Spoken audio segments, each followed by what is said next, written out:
Already, Myanmar's Armed Forces Day 2021 will go down as a day of infamy. But as if the 141 killed wasn't enough, security forces on Sunday went and opened fire on funerals. Can the junta get away with its February 1st coup by shooting its way out of the crisis? What more can the international community do? After targeted sanctions against regime bigwigs, how to squeeze the businesses that make money for the military, or at least not be complicit in their enrichment? We'll be asking. And about the U.S. suspending a trade deal with Myanmar. Will those measures help or hurt?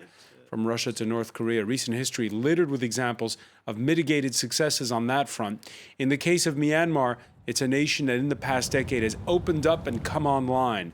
Can it? Should it be shut down? Today in the France 24 debate, we're looking at the bloody crackdown there. And with us to talk about it, he's been in Paris for 1 week, Myanmar activist Alex Onkant, who back in 2019 was one of the youngest candidates in municipal elections in Myanmar's largest city, Yangon.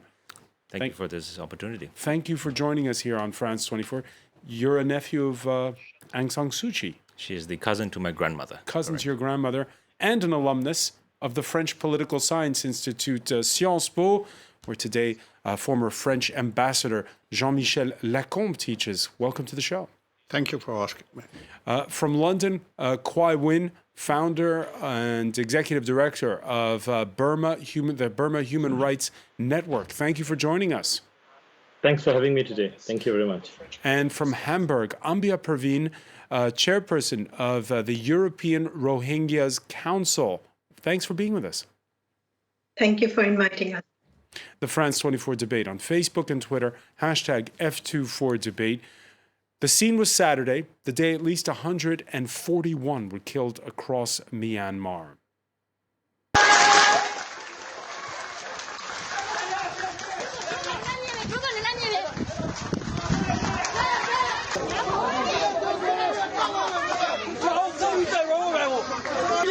Courtesy of Radio Free Asia in Sanchang Township in Yangon. That's your neighborhood, isn't it, Alex? Correct. That is the neighborhood that I grew up in and that I was born in as well. Your reaction to those images? Well, first, I think it's important that we should know that Burma's coup d'etat was never off the table. It was always on the table since 2008. And this was a controlled situation and this was a gentleman's honor, as you would say. But this was quite foreseen. About 2 weeks ago, I was personally aware of the possibility of such a coup. Since the elections in 2020, November 8th, there was already a... Sorry, 2 weeks ago you were... 2 weeks before the coup. 2 weeks before the coup, right. 2 weeks before February 1st. And then now, this sort of new turn with the, and we saw it in those images, with, basically orders to crack down even harder. What's it like right now in Yangon? The city is going through quite a wave. There are moments of total silence when nobody is on the streets. There are total moments of where everybody is back on the streets, and it depends on the situation on the ground with the police and the soldiers as well. And the junta warned people not to go on the streets on Armed Forces Day. Sitting here in Paris, what were your thoughts? Armed Forces Day is actually the day of the resistance of the Myanmar resistance against the Japanese occupation in World War II. So it is actually a day of resistance.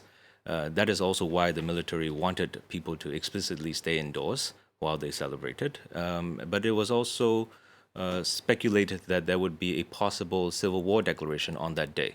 That did not happen. However, a very terrible event happened where over 100 people, 141, as you all know, were killed on that day. It was the bloodiest. The bloodiest day, and there's been mostly nonviolent resistance ever since that February 1st coup. Case in point, this Tuesday in Yangon, a garbage strike. According to media reports, the stoppage sparked by city authorities calling on residents via loudspeakers to dispose their rubbish properly. In Phatetka Township in Yangon on Tuesday, a video There you see the images of that garbage strike. On Tuesday in Thacketa Township, there was a video authenticated by the Associated Press capturing armed police walking down a street and demanding that residents come out and clean up the area. Your reaction to that, Quay Win, what the situation is like? I mean, can the junta sustain it, ordering people to come out and clean up the streets? Can the soldiers win in this spiral? Hi, let me first correct you. My name is Chow Win. Sorry. Yes, in my understanding is the civilian disobedience is continuing despite of the ruthless mass killing, and I call it massacre, because when there is more than 114 people killed the same day, it's not a crackdown anymore, it is a massacre. And you can see the resilience and determination of the people. They are still going out to the street, they are defying the bullet, they are defying the ruthless, the fascist military army, and they are determined to show to the world, to tell to the world that they are not going to back down anymore. That's enough is enough. But we saw a decade ago that in the end, despite all the bloodshed, it was the junta that got the upper hand at the time. Yeah, it has happened before because the situation is different now. The technology and the geopolitical situation is quite different now. And we are very much optimistic about the situation, and you see that the military, the way they are reacting, is not telling that they are strong, they are powerful. It says that they are desperate, and that's why they become ruthless now. That's why they become ruthless now. Jean-Michel Lacombe, when you think back to the so-called Saffron Revolution, when the crackdown was bloody indeed, do you agree with what Quay Win just said, that this time it's different because the country has opened up? Well, it's a fight. There's always a fight. In '88, the junta killed about 5,000 people. I witnessed the purge when they got rid of one of their generals, and people, mind you, generals, kept disappearing. We had no interlocutor. Suddenly, I remember a general who was in charge of the Nasaka, who was the special administration for the Rohingya region. And he wanted to host a dinner after having showed us his administration in Nasaka. And when we went to the hotel, I saw his car. I asked to one of the civil servants, but where is the minister? And he simply told me he has been picked up by another car. And then I asked to the head of protocol of the Ministry of Foreign Affairs, where is Minister so-and-so? And with a bland face, he told me, what minister? So, I mean, when they want to get rid of people, they can, they don't hesitate. You were ambassador from 2003 to 2008. Yeah. You're saying that what was true then is true now? They were, in Kim Yoon's story was a purge. The General Tan Shui got rid of someone who was getting too powerful. And suddenly, a lot of civil servants disappeared, and we knew precious little about what happened to them. So it was more or less a coup, but against someone who was becoming too powerful for General Tan Shui. So, Ambia Pervin, you're hearing a common thread, if you will, in this discussion, because we had Alex at the outset saying how the military, for them, it was always a managed democracy anyways. You have the ambassador just now saying that the methods are still the same as before. Are we entering, though, with the uptick in the number of those killed, a new phase? We just have to go back to the history. These are the military or the juntas who has a very horrific history These are not the military who are like in other countries, defends the public or their country. These are the ones who really interested and greed in controlling the country, controlling all the resources and take the best advantage of this country. So they can go and they can do anything to rule the country, to get hold of the power. So they are the ones, and they can do worse because they have come to a stage right now where they have to die or live against these pro-democratic movements. And at the same time, they are doing a lot of lots of atrocities and the values of the Burmese society, where these people are undermining and disobeying the values of the human being.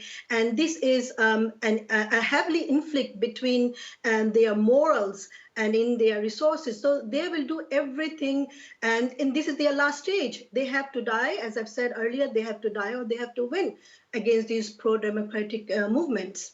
All right, so it's either it's winner take all in the mind frame of the junta you're saying there. Now, adding to another layer to all of this is this joint communique that came out this Tuesday, a coalition of 3 armed ethnic groups urging the military to stop killing protesters or else they'll join the movement. This happening while the oldest armed insurgency in the country, in eastern Karen state, warns of thousands of government troops advancing from all fronts against them. That's what they claim. After weekend air raids, the first in 2 decades, in retaliation for the seizure of a military base near the Thai border. Laurent Berstecker has more. Threatening the junta with retaliation. In a rare joint statement, 3 of Myanmar's armed ethnic insurgent groups called on the military to end the bloodshed. If they do not stop and continue to kill the people, we will cooperate with the protesters and fight back. It was an unusual show of unity by armed groups in Myanmar, a country long divided along ethnic and religious lines. After gaining independence from Britain in 1948, Myanmar was left fractured between a myriad of cultural, ethnic, and linguistic minorities. Dozens of rebel factions took up arms and began to fight over territory, autonomy, and resources, soon overwhelming the central government. In 1962, the army took advantage of the chaos to stage a military coup and durably seize power. Largely dominated by the Bamar ethnic group, the junta presented itself as the only force capable of uniting the country. Using a divide-and-rule strategy, it also prevented various armed factions from pursuing joint interests, instead preferring to cut individual deals behind the scenes. In 2015, 10 of Myanmar's biggest armed groups signed a nationwide ceasefire and agreed to lay down their weapons in exchange for greater autonomy. A third of the country is now directly controlled by these individual factions, which had until recently largely stayed out of national politics. But the fragile status quo was shaken by the latest coup, which drew swift condemnation from several rebel groups. With 3 of these factions now threatening joint action against the military, experts warn the conflict in Myanmar could escalate further and even spiral into civil war. Alex Onkata, that joint communique, is that good news for those who've been protesting non-violently, overwhelmingly? I don't think there's any good news recently, and I don't think that violence is really key. I think people, and especially ethnic armed groups, are turning towards violence because of a lack of options. Burma is home to the longest civil war in the world, and that is largely because the military simply gives no other options. But do you think demonstrators in cities like Yangon will accept that support from those groups, those armed groups that are banding together? I think it's a bit difficult because what people are looking for is a deterrent, and such a strong deterrent to a very vicious military force such as the one we have in Myanmar is either armed resistance or external pressure. And unfortunately, the external pressure that we have from the international community is simply not enough and not as effective in being a deterrent. It is not enough to scare the military into listening to people and pursuing a dialogue. And so this armed resistance is one of the ways in which people are turning to, again, because of a lack of options. And so you approve of them issuing that communique saying, stop the violence or else we'll join the fight? I don't think it's up to my approval, again, but it's pretty much a case where somebody needs to do something to stop the violence. And this is what you are. If you are an armed group, an ethnic armed group, this is what you are capable of. You have arms, and so you will naturally challenge the military with resistance. Ambia Perveen, you agree? Well, it's something. I agree, because military junta, they are, as I've said earlier, they are the last stage right now. They are already in ICJ, ICC, in jurisdiction system. They have, the sanctions are coming, so they have really no chance, and they will do everything. And even though the armed groups are joining and they will be united, still the maximum atrocities, the maximum war crimes or against violations against the human beings, we will see them, because, as I've said, the junta has come its last stage. They will win or they will die. All right, we're gonna take a quick break and pick up on these points with the rest of our panel. Stay with us. You're watching the France 24 debate.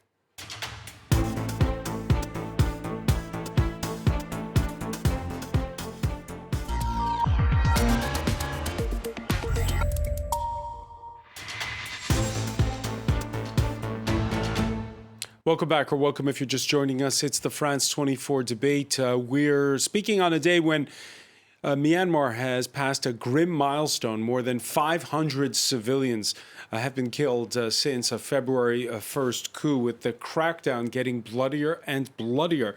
Talking about it with us, he's only been in Paris for 1 week. Activist Alex Ang Kant, who back in 2019 was one of the youngest candidates in municipal elections in Yangon. You're a cousin. I was like, say cousin? Yes, I believe the correct term is cousin Cousin twice of removed. Aung San Suu Kyi, who's currently detained, Yes. the head of the National League for Democracy. Alumnus of the French Political Science Institute, Sciences Po, former French ambassador to Myanmar, Jean-Michel Lacombe teaches at Sciences Po. Welcome back as well. Welcome from London, Chan Win, founder and executive director of the Burma Human Rights Group. And from Hamburg, Germany, Ambia Perveen, chair of the European Rohingyas Council.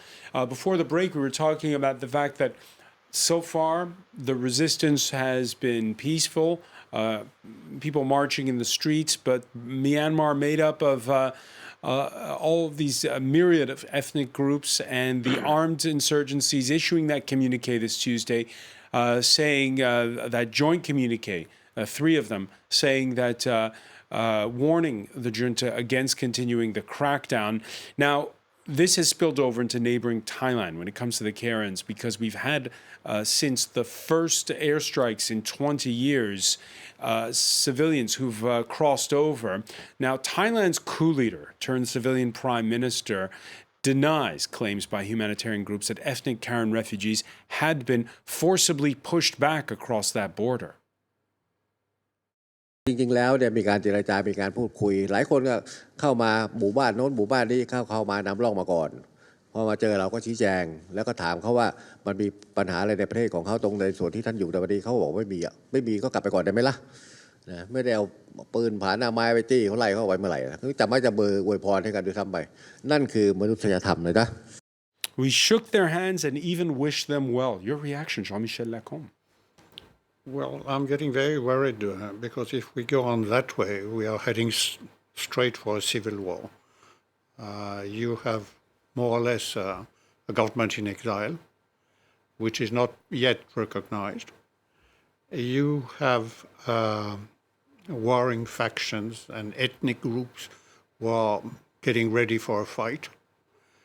it's quite likely that the the so-called government is raising funds. They have managed to raise about $9 million. And I don't like at all. What should Thailand in this instance be doing? Sorry? What should Thailand be doing with those refugees at the border, first of all? Well, the refugee at the border I think Thailand will accept them. They are used to it. During 20 years, you had many camps of Burmese refugees, and you had NGOs specialized in border crossing and activists. And we are back to square one. And this is very worrying because this time China is absolutely clear that they will help the junta. They have a low profile, but they have also an ethnic minority of Chinese origin. You have all the recipes for a civil war. Minorities from China, minority Karen, Mon, Shan, and so on. And then what's going to happen? I hope that the international community will try to do something beyond. And does a civil war play into the hands of the junta? Well, they're used to it. Choi Win, you agree?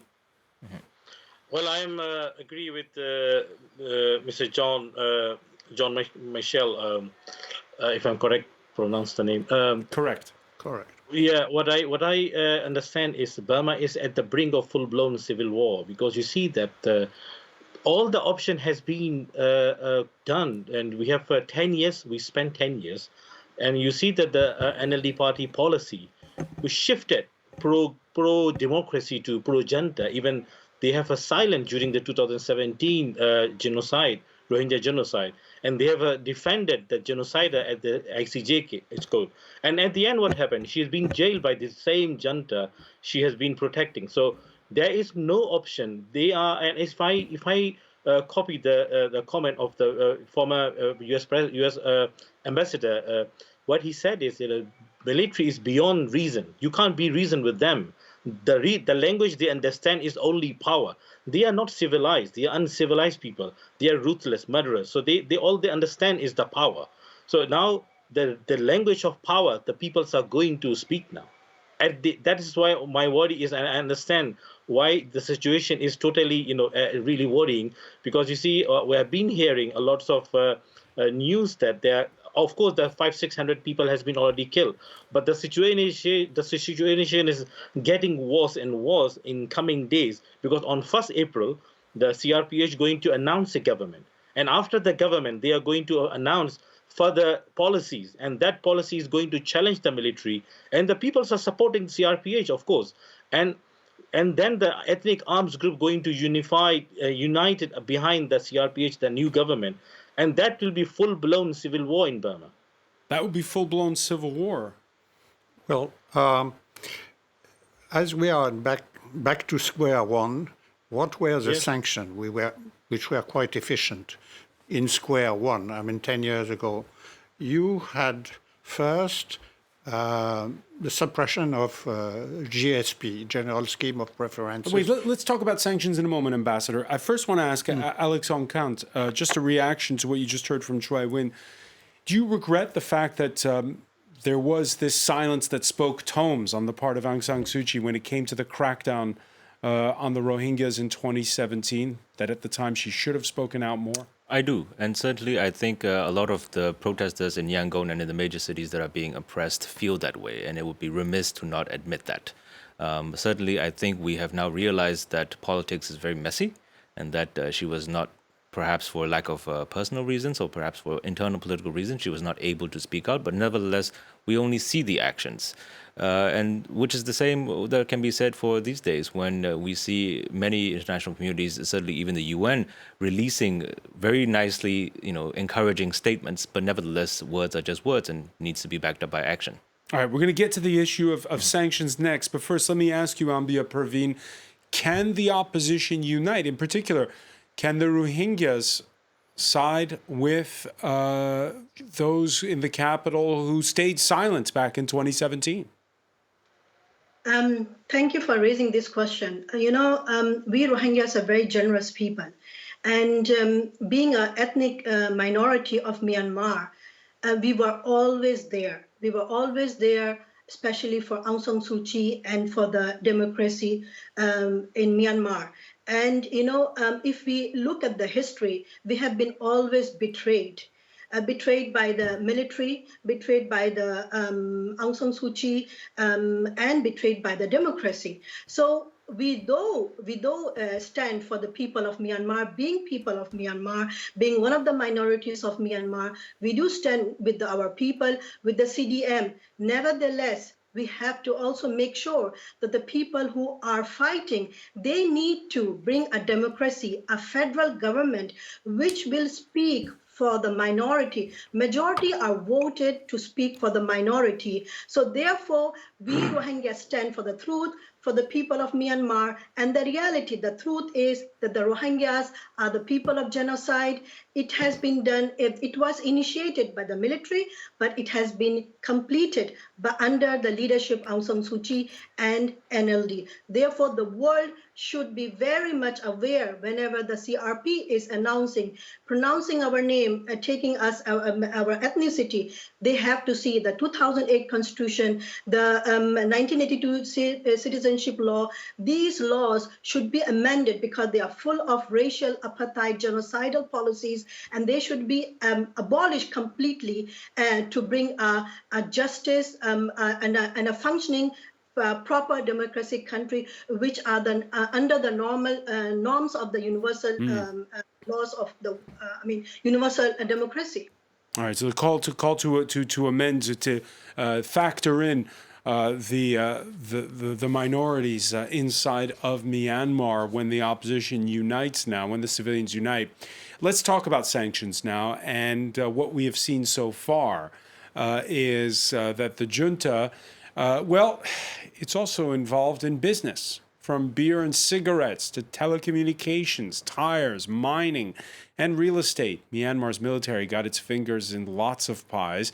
On top of the suspension of a 2013 trade and investment deal with Washington, the White House this week pointing to sanctions it and the UK have slapped on military-linked conglomerates. Additionally, the sanctions on military-owned holding companies, MEC and MEHL, we announced last week, are the most significant action since the February 1st coup to impose costs on the military regime. We've also announced a number of actions by the Department of Commerce, new export controls on Burma, and added 4 Burmese entities to the entity list in response to the military coup and violent crackdowns. Jean-Michel Lacombe, can those conglomerates be... What attitude should there be regarding those conglomerates and regarding sanctions? First, I want to go back to this full-blown civil war. What we are heading for is a war between the West and China in Burma. So it's going to be a proxy war like Vietnam was in the 60s? It can easily be like that. I mean, the Chinese will help.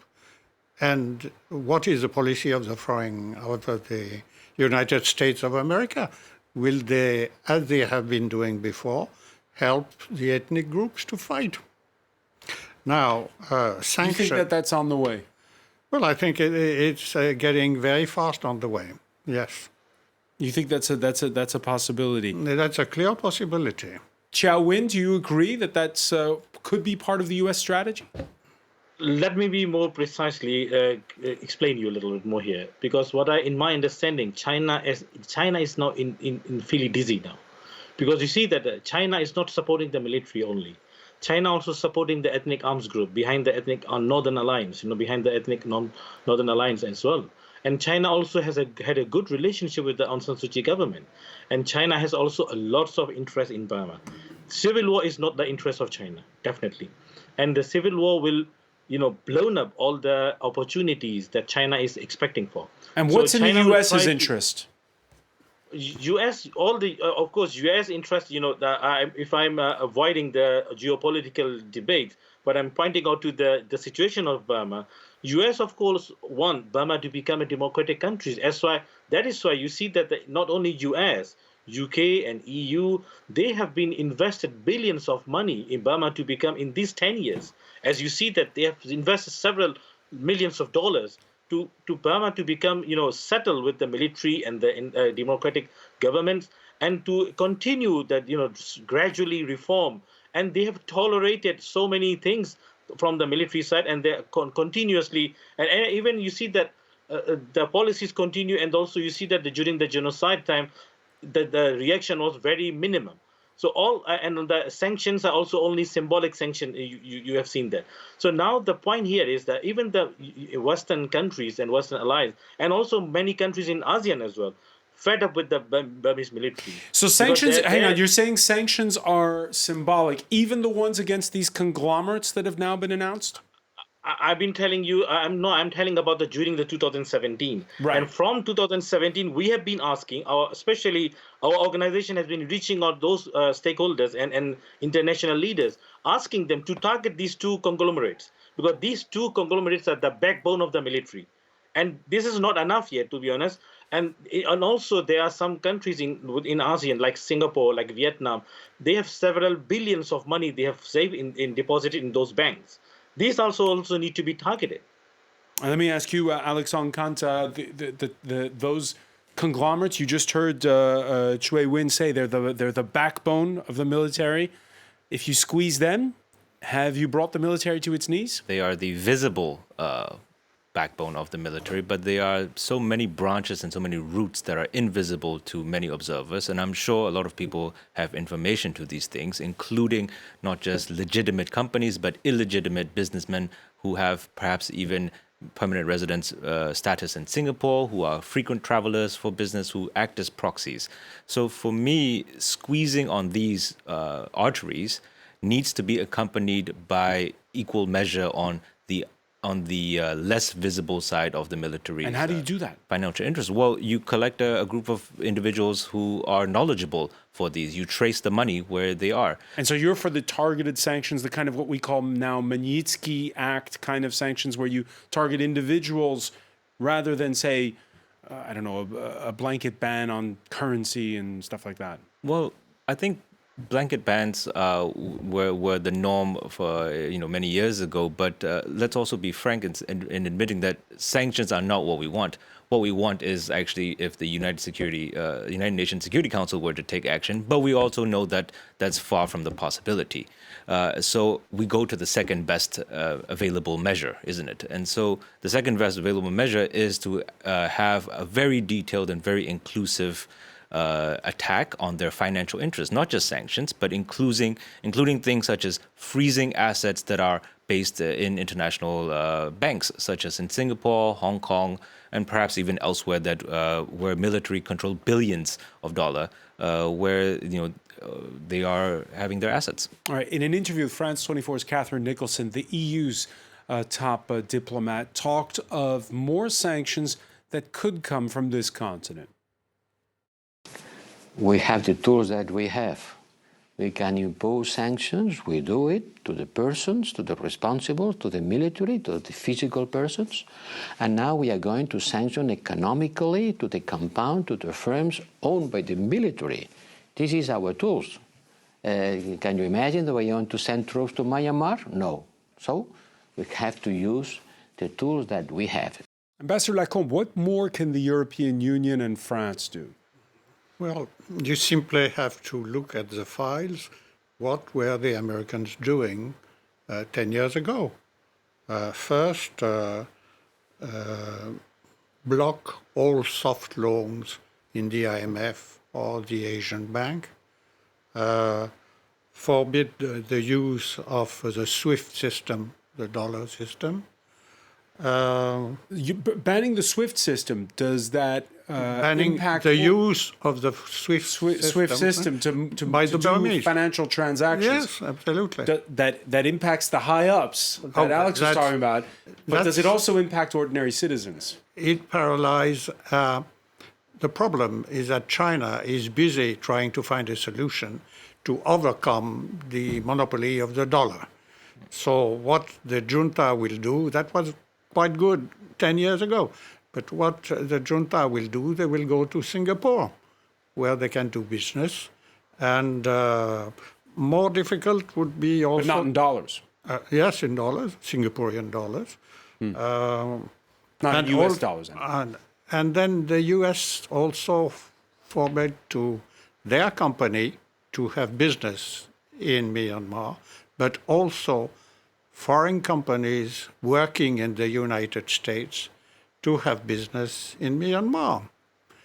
I vividly remember a branch of a French company which opened up in Rangoon, and the responsible of that company in New York was asked to come, and he was told, you are interested in doing business in Myanmar. Very good, but you won't have both. Either you do business in the United States or you do business in Myanmar. Now think about it and the size of Myanmar. And Europe should be following along with that, is what you're saying. Well, I think that will be more efficient, I think. Alex Kant? Well, if you can't send troops to the ground, this is at least what you can do. And that is important to remember that right now, whatever financial sanctions or financial strategies that can be taken to help Myanmar, let's not forget that the people of Myanmar are they're far beyond suffering. They're already being shot in the streets. Businesses and both private businesses and public entities. They can take the pain, is what you're saying. I don't. Of an economic squeeze. I think it will impact. They're already beyond that pain. They're beyond that pain because the streets are totally empty. Everybody is for the fight for democracy for now, and then we'll talk about money later. We need to hurt the military. We need to deter the military. We need to stop them from creating violence, and then we can talk about anything else. So one final question on this. It's been since February the 1st. You arrived here last week. Your sense, speaking to people just before you departed, how long can they hold out? The question should be better asked, how long should we wait to have what we want? I don't think people want to wait anymore. We don't want to have another year. We don't want to have another 20 years of occupation by the military. We want this now. And so it's not a question of waiting out, but it's a question of fighting for something until we achieve this, fighting for freedom and democracy. But if businesses are closed, how do you feed your family? Well, how do you feed your family how do you go to work when there's soldiers on the streets that are pulling you away from cars, that are actually bulldozing cars, that are going into cars, that are shooting into houses, that have that apparently yesterday I saw images of soldiers walking around with a grenade launcher. I personally saw people, soldiers and policemen in front of my house with grenade launchers. You don't want to go to work in that situation. Your security comes first. All right, we're going to leave it there for now, but so much more to talk about. I want to thank you, Alex Kant. I want to thank as well Jean-Michel Lacombe, Chui Win for being with us from London, Ambia Praveen in Hamburg. Thank you for being with us here in the France 24 debate.